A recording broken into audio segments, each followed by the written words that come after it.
အားလုံးပဲမင်္ဂလာပါဒီနေ့မှာတော့ကျွန်တော်က past perfect tense ကိုပြပြပေးတော့မှာဖြစ်ပါတယ်ကျွန်တော်နဲ့အတူတူလေ့လာကြမယ်နော်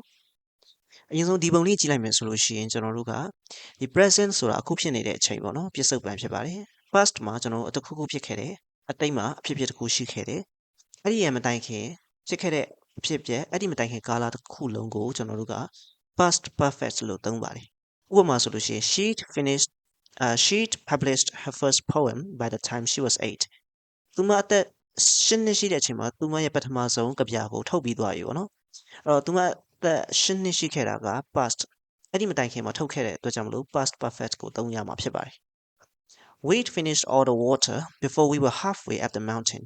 ငါတို့ဒီတောင်တဝက်ကိုမရောက်ခင်မှာပဲရေကုန်သွားတယ်ပေါ့နော်အဲ့တော့တောင်တဝက်ကိုရောက်တာအတိတ်ဆိုရင်အဲ့ဒါရဲ့မတိုင်ခင်အတိတ်ရဲ့အတိတ်ကရေကုန်သွားတယ်ပေါ့နော်အဲ့ဒါကြောင့်မလို့ had finished ကိုသုံးမှာဖြစ်ပါတယ်Had the parcel arrived when you called yesterday မနေ့ကဖုန်းဆက်တဲ့အချိန်မှာ parcel ကရောက်ပြီးသွားပြီလားဗောနော်အဲ့တော့မနေ့ကဖုန်းဆက်တဲ့အချိန်ကအတိတ်ဆိုလို့ရှိရင်အဲ့ဒါမတိုင်ခင်က parcel ရောက်တာဟိုဖြစ်တဲ့အတွက်ကြောင့်မလို့ past perfect နဲ့သုံးရမှာ had arrived ကိုသုံးရမှာဖြစ်ပါတယ်အဲ့တော့ဗောနော်ကျွန်တော်တို့ဒီဟာကလည်းခုနကနဲ့အတူတူပဲသူကလည်းအဖြစ်အပျက်နှစ်ခုရှိခဲ့တယ်အဲ့ဒီအဖြစ်အပျက်နှစ်ခုမှာအရင်ဆုံးဖြစ်ခဲ့တဲ့အဖြစ်အပျက်ကိုကျွန်တော်တို့က past perfect tense နဲ့သုံးရမှာဖြစ်ပါတယ်ဒုတိယဖြစ်တဲ့အဖြစ်အပျက်ကိုကြာတော့ကျွန်တော်တို့က past simple ကိုသုံးမှာဖြစ်ပါတယ်ဥပမာကြည့်လိုက်မယ်ဆိုလို့ရှိရင် when the police arrived the thief had escaped ရဲရောက်တဲ့ချိန်မှာတခုကထွက်ပြေးပြီးသွားပြီပေါ့နော်ရဲရောက်တဲ့ဟာကအရင်ဖြစ်တာမဟုတ်ဘူးတခုအရင်ထွက်ပြေးသွားတာအရင်ထွက်ပြေးသွားတာတခုပေါ့နော်အဲ့ဒါကြောင့်မလို့အရင်ဖြစ်တဲ့ကိစ္စကိုကျွန်တော် past perfect နဲ့သုံးတယ်ဒုတိယဖြစ်တဲ့ကိစ္စကိုကျွန်တော် past simple နဲ့သုံးပါတယ်အဲ့လိုရေးလို့ရတယ်လို့နောက်တစ်မျိုး the thief had escaped when the police arrived အဲ့လိုလည်းရေးလို့ရပါတယ်တကယ်လို့အဖြစ်အပျက်ကနှစ်ခုမဖြစ်ဘူးတစ်ခုတည်းဖြစ်ခဲ့တယ်ဆိုရင်ကျွန်တော်တို့က past perfect ကိုမသုံးဘူး past simple ကိုပဲသုံးပါတယ်ဥပမာဆိုလို့ရှိရင် the Romans spoke Latin အဲ့တော့ Latin ဘာသာစကားကိုရောမတွေပြောခဲ့တယ်ပေါ့နော်အဲ့တော့အဲ့ဒါကဖြစ်ပျက်ကတစ်ခုပဲဖြစ်တဲ့အတွက်ကြောင့် past simple ကိုသုံးပါတယ်နောက်တစ်ခုက before ရဲ့အနောက်မှာကျွန်တော်တို့က past perfect ကိုထည့်မယ်ဆိုလို့ရှိရင်အဲ့ဒါဘာအဓိပ္ပာယ်ဖြစ်သွားလဲဆိုတော့တဲ့အဲ့ဒီအဖြစ်အပျက်ကမပြီးသွားဘူးသို့မဟုတ်မလုပ်ခဲ့ဘူးဆိုတဲ့အဓိပ္ပာယ်ပေါ့နော်ဥပမာကြည့်လိုက်မယ်ဆိုလို့ရှိရင် they left before I'd spoken to them သူတို့ငါစကားမပြောသေးခင်မှာသူတို့ထွက်သွားတယ်ဆိုတော့သူတို့ငါစကားမပြောလိုက်ရဘူးဆိုတဲ့အဓိပ္ပာယ်ပေါ့နော်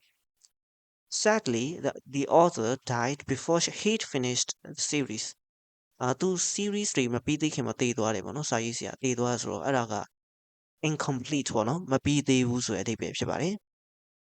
အဲ့တော့ blue adverbs တွေနဲ့တွဲလဲဆိုတော့တဲ့ already still just ever never ဒီစကားလုံးတွေနဲ့တွဲလေးတွဲထားရှိရပါတော့အဲ့ဒီ past perfect ခါဆိုရင်ပေါ့နော်အဲ့တော့ already ကဘာအဓိပ္ပာယ်လဲဆိုတော့အဲ့ဒီဖြစ်ပြန်တိုင်ခင်ပြီးသွားတယ်ဆိုတဲ့အဓိပ္ပာယ်ပေါ့နော် still ကကျတော့အရှိမဖြစ်တဲ့အတိုင်းအခုမှလည်းဖြစ်နေရဆိုတဲ့အဓိပ္ပာယ်ပေါ့နော်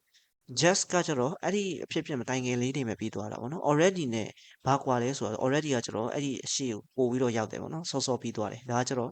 ဒီအဖြစ်ပြန်မတိုင်ခင်လေးတွေပဲပြီးသွားတယ်ဆိုတဲ့အဓိပ္ပာယ်ပေါ့နော် ever ကကျတော့အမြဲတမ်းဖြစ်ပါတယ် never ကကျတော့ဘယ်တုန်းကမှမဟုတ်ခဲ့ဘူးဆိုတဲ့အဓိပ္ပာယ်ဖြစ်ပါတယ်ဒီစကားလုံးနဲ့တွဲလေးရှိပါတယ်အဲ့ဒါဆိုလို့ရှိရင်ကျွန်တော်တို့ဒီ practice session လေးကိုဖြေကြမယ်နော် By the time I could talk to her she'd quit her job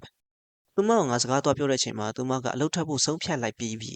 ဆိုတဲ့အဓိပ္ပာယ်ပေါ့နော်အဲ့တော့သူမသွားပြောတာအတိတ်ဆိုရင်ဆုံးဖြတ်လိုက်တာကအတိတ်ရဲ့အတိတ်အဲ့ဒါကြောင့်မလို့ had decided ဖြစ်မှာပါ I looked at the photo and suddenly realized that man somewhere before ငါဓာတ်ပုံကြည့်လိုက်တဲ့အချိန်မှာသူ့ငါအရင်တုန်းကတွေးခဲ့ဘူးတယ်ဆိုတာကိုငါကသတိရသွားတယ်ပေါ့နော်သဘောပေါက်သွားတယ်ပေါ့နော်ဆိုတော့သူအဲ့ဒီဓာတ်ပုံကြည့်တာအတိတ်ဆိုရင်အရင်တုန်းကတွေးခဲ့ဘူးတာကအတိတ်ရဲ့အတိတ်ဖြစ်သွားတဲ့အတွက်ကြောင့်မလို့ had seen ဖြစ်မှာပါ First I the salad then I toasted the bread ဒီအားကျတော့သူကလေအဖြစ်ပြက်နှစ်ခုဆိုပေမဲ့သူကတက်စီဖြစ်နေတယ်ပေါ့နော်စာကြောင်းနှစ်ကြောင်းလို့ဖြစ်နေတယ်ပေါ့နော်ပြီးတော့တစ်ခုလုံးကအတိတ်မှာဖြစ်ခဲ့တဲ့ကြောင့်ကျွန်တော်က past simple ကိုသုံးရမှာဖြစ်ပါတယ်ဒါကြောင့်မလို့ I made ဖြစ်မှာပါနောက်တစ်ခုကတော့ James already breakfast when you got up မင်းအိပ်ရထားတဲ့အချိန်မှာ James ကမနက်စာပြင်ထားပြီးပြီလားလို့မေးရအောင်နော်အဲ့တော့အိပ်ရထားတာအတိတ်ဆိုရင်အဲ့ဒီမတိုင်ခင်ကကျွန်တော်တို့ကအတိတ်ရဲ့အတိတ်အဲ့ဒါကြောင့်မလို့ had cooked ဖြစ်မှာပါ already လည်းပါတဲ့အတွက်ကြောင့်မလို့ past perfect ကိုသုံးမှာဖြစ်ပါတယ် She didn't feel like another coffee at she won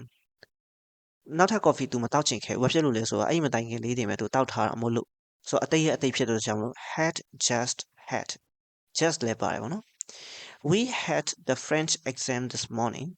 It as hard as I'd expected though. ဒီနေ့မနေ့ပဲပြင်သစ်စာမေးပွဲကိုဖြေခဲ့တယ်။ထင်တယ်လို့လည်းမခက်ဘူးပေါ့နော်။ဆိုတော့အဲ့ဒါကသူကနှစ်ခုလုံးက